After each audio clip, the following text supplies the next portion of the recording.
All right, we're going to take a look at the grades aspect of how you can see how the grades are set up for this class. So I'm looking at my DMTH course. I've also got my NCBO course open. So as I look at my DMTH, I can come over here and I can click on my grades, and you'll see that I already have some grades here. I've got my week 1 required time. I've got my Respondus practice quiz, my week 2 required time. And as you can see, I'm working on my week 3 required time. My Pi Progress Goal 1, Proctored Knowledge Check 1, those have not come over from Alex yet. So those will not come over from Alex until the due date, but they will be transferred over then. So you can, all of these next grades you can kind of see will be transferred over from Alex later on at the due date time. Then as you scroll down, you'll notice an NCBO average. So that NCBO average is a grade that I put in manually once every couple of weeks from your NCBO course. So let's go take a look at our NCBO course. If I come over here to grades, now most of your grades in DMTH transfer over automatically from Alex. The only thing that would change from Alex might be proctored knowledge checks.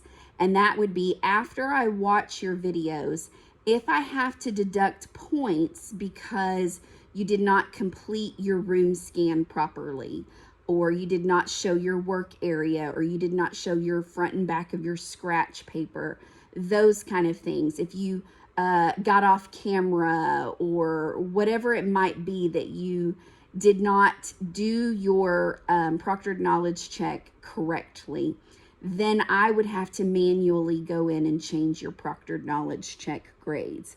Most everything else is going to come over automatically from Alex. So the only thing coming in from your grades in our DMTH course that I enter manually would be your NCBO average. And I do that every couple of weeks as I get your NCBO course graded and up to date.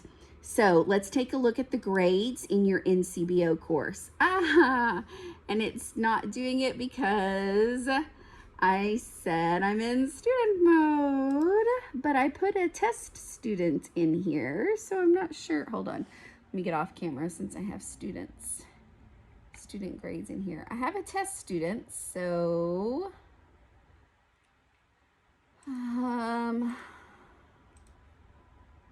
don't be difficult, please. Okay, now it worked. All right, so here's the grades view, and that's from here, clicking on your grades. I just had to click on the little 4 there instead of the button there. So here are the grades that I'm showing as a test student in our NCBO course. So I've got my discussion week graded, my week 1 required time. Now that required time I enter manually, but that is your first 2 hours from your Alex required time grade. So remember that comes over here from your DMTH course. When you click on the Alex button and you spend that 6 hours a week working in Alex, then you can get that completed there. So that's that first 2 hours there, that required time. There's my week 2 discussion board. You can see there that I got that turned in late, that second one. Now for week 3 discussion board, I will not accept that one late. So I figure 3 weeks is enough time to kind of get your bearings about you. Now you can still see, if you click on an assignment, you can still come over here to the right hand side and see any feedback there that I'm offering you. So keep that in mind. for those. All right, so then again, down here at the bottom, you will see your average. So there's my total average. And that average in the NCBO course is where I put the average here.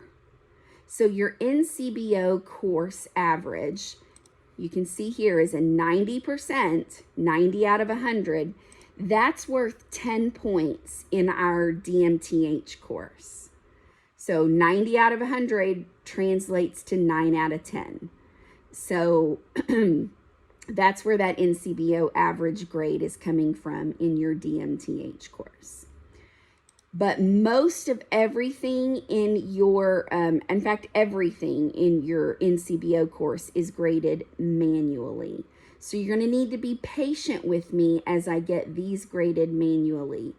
And the discussion boards, please make sure that you are replying to your classmates, 2 replies, one to 2 different classmates, because it's not a discussion unless you're actually talking to another student.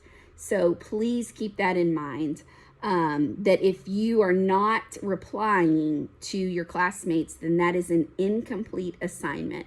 So if you just post, then you're only doing 50% of the assignment, and you have to do at least 70% of the assignment to have the assignment considered complete. So that's why you're still getting zeros on these discussion boards if you only do 50% of the assignment. If you only do your single post, then you're still getting a 0. You have to do your 2 replies to get your 100 on these discussion boards. Okay, I think that's all I've got in this. I hope that I've answered your questions. For your first proctored knowledge check, I do not have a review for that. However, you are only required to know 25% of the material. So if you make a 25 on the test, then you will actually make a 100 in the grade book. And it kind of works that way throughout the semester. For the proctored knowledge check midterm, you're expected to know 50% of the material. So if you make a 50 on the test, then you get a 100 in the grade book. For the proctored knowledge check 3, you're expected to know 75% of the material. So if you make a 75 on the test, you get a 100 in the grade book.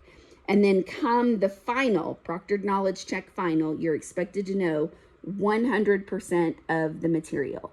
So that's when, if you make a 100, you get a 100 in the grade book. So we kind of dole you out a little bit at a time on those proctored knowledge checks. Okay, now I think that's all as far as the grade book is concerned. Please let me know if you have any further questions about how the grades are set up. Have a great day.